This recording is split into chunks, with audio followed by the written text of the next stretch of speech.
It is Sunday, and as such, I'm really tempted to take you all to church. But there's a newly discovered book of the Old Testament specific to the people of Los Angeles.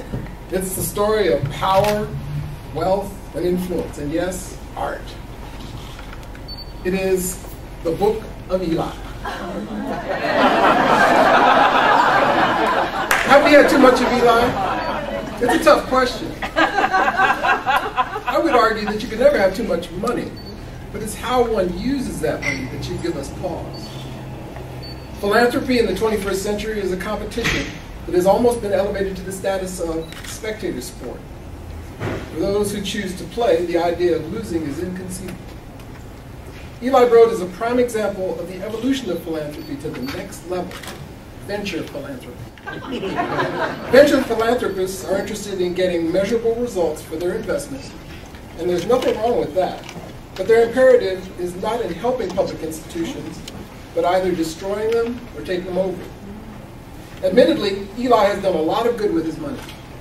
The Eli and Edith Broad Art Center, the Eli and Edith Broad Centers for Stem Cell Research at USC and Harvard, the Broad Foundation, the Broad Foundation for the Arts, the Eli and Edith Broad Stage, the list goes on and on. You can do a lot when you're the 173rd wealthiest person in the world. There was a time when the motivation for philanthropy was altruistic, and buildings were named after people in remembrance and admiration for the lives lived in service to the community after they had passed on. In Eli's case, this propensity to put his name on everything he supports appears to be ego-driven, and given that he has telegraphed his intention to donate 75% of his assets to charity upon his death, I dare say a few more buildings will be sporting his name. As we know, ego sometimes gives us the illusion that we know what's right for everyone else. The Board of Superintendents Academy was designed to turn out exemplary school administrators, but its graduates have been proven to have a disruptive influence on public education, alienating teachers and parents alike in their implementation of often obtuse policies. Broad's forays into the area of education have been most interesting. His inability to make the new High School for the Arts a charter school was rather a public humiliation. But Broad snapped back. It might be a coincidence, but soon after this, Robin Kramer, a close friend of Eli's and chief of staff to this and the previous two mayors, resigned, leaving Villaraigosa to more or less fend for himself. He was able to use his considerable influence to woo Kim Bruno from the LaGuardia High School for the Arts in New York to head the school that has agreed to supplement her salary at an undisclosed amount. Eli is good at buying talent. His $30 million bailout of MoCA gave him the inside track in recommending Jeffrey Deitch to head up the beleaguered institution. The land that the new Broad Museum will occupy is one of the sweetest deals Broad's pulled off. He's leasing the entire city block of downtown for $6,481 a month. The owner of the land, in this case, the Community Redevelopment Agency, could have gotten more than that from 4 rental units. Or to put it another way, condos in the area are going for around $4 million. Hidden in the fine print of the museum is a provision that would allow millions of public dollars to go back to the Broad Collection Museum as a kind of construction rebate. Thank you, Mark. Ezra? All right. How much is too much? We could break the question down, but why don't we go directly to the material implications of this question?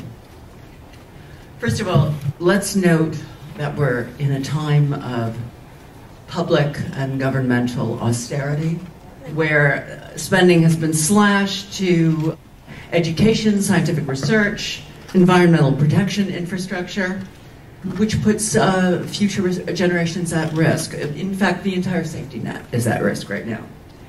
Not surprisingly, government funding for arts and cultural institutions, except the most sacrosanct of them, has also been slashed, if not eliminated entirely. So the question should be not how much is too much, but when is too much not enough, or barely enough? We may yet live to rue the day we formulated this question. The day will come when the too much becomes just enough to keep what the too much built in place and running for the benefit of LA citizens. In the meantime, let's examine the notion of too much.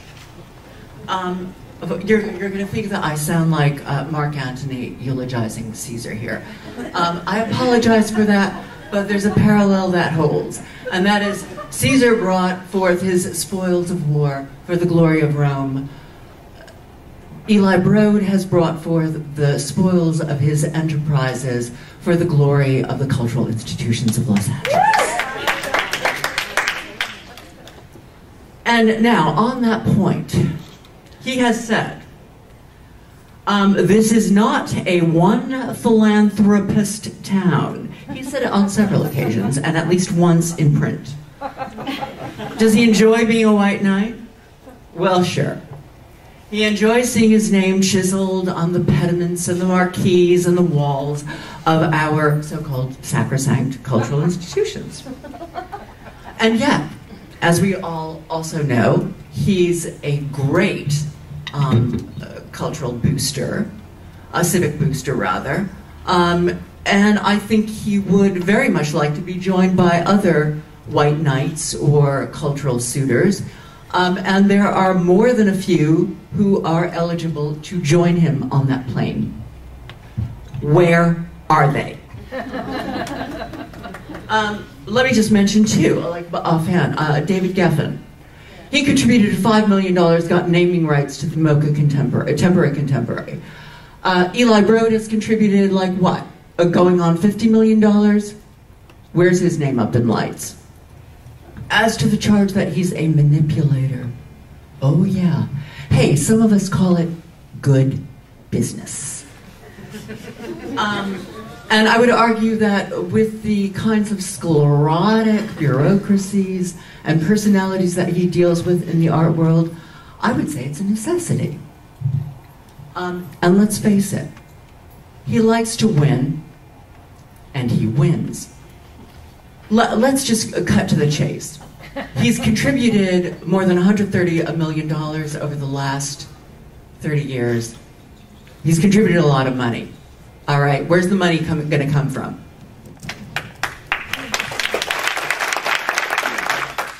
According to Forbes magazine, Eli is the 44th wealthiest person in the United States, but he is not the richest person in Los Angeles. He's a founding member of something called the Giving Pledge, which actually addresses what you were talking about. The Giving Pledge is a group that is comprised of people like Buffett and Gates and encourages charitable giving. But just being in the Boy Scouts will never earn you a merit badge. My concern is that the impact he has on philanthropy in this city in general, and then perhaps that is what we've had too much of Eli Broad. Having your name on so much real estate, having a preoccupation with implementing your personal vision for a city has the effect of sucking the air out of the room. That's why we don't have all these other people stepping up to the plate. If I were wealthy enough to be a philanthropist, I'd be inclined to say, let Eli do it. Just how long has he been up at the plate?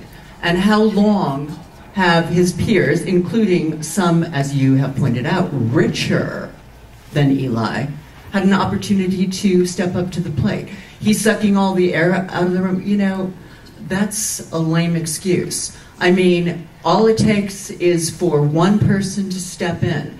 David Geffen actually had made a tentative step in. He has a major collection. He was in talks to contribute $50 million to MoCA before the MoCA crisis. But then he stepped back.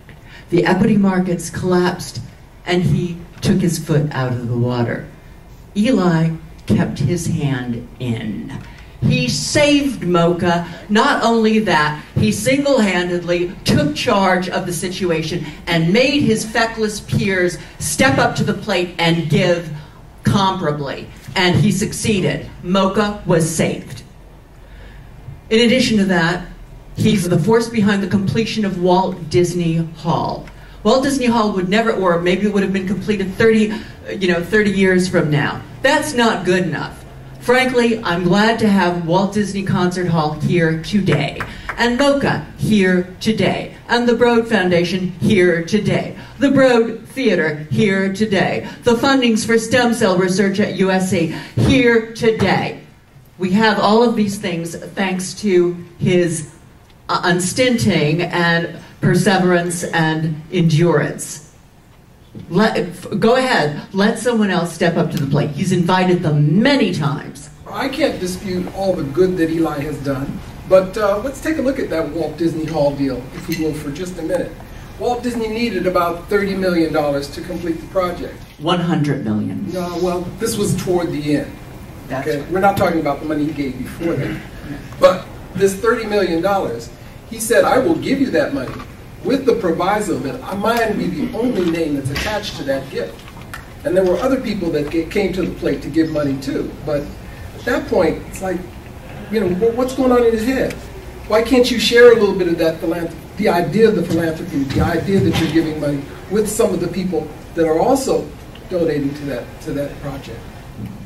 First of all, the figure that I had was $100 million, and no, he did not. That was the total. He did not contribute to that, but he lined up the contributors. In other words, he's doing what, say, our political leadership should be doing, lining up the people, the rich and the very rich and the super rich, to contribute their fair share. Right. And he made it happen. It took leadership, and he demonstrated it. In the meantime, you know, that was his deal. Does he have an ego? Yeah. Oh, gee, sorry. That happens. But nevertheless, the name on the concert hall is not his, it's Walt Disney's. You know, he saved it. He made it happen. He acknowledged his own mistakes on the course of the completion of it. He toasted Frank Gehry when it was finally completed. I think it showed humility as well as capability. I have none. Again, paraphrasing like Shakespeare and Mark Antony, this was a benefactor. Whence comes such another? I'll go on.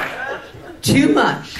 Too many manipulations, too many stipulations, too many writers, too many hedges, yada, yada, yada, too much vanity control, and way too much money. He said it many times, I'll repeat it again. This is not a one philanthropist town. Unfortunately, only one philanthropist seems to consistently show up. And that's what it's all about, showing up. He showed up, he saved our asses. Thank you. So scared right now. That was the most intense debate on the record, by far, that we've ever had here. Thank you guys both. So now you guys get to vote by clapping or getting rowdy. Who thinks that Eli Broad is too much?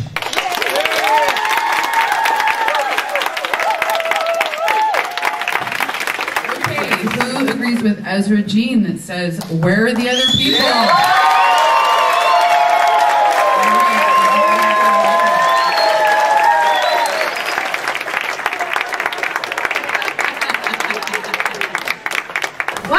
That was fun. I'm glad I was enjoying that.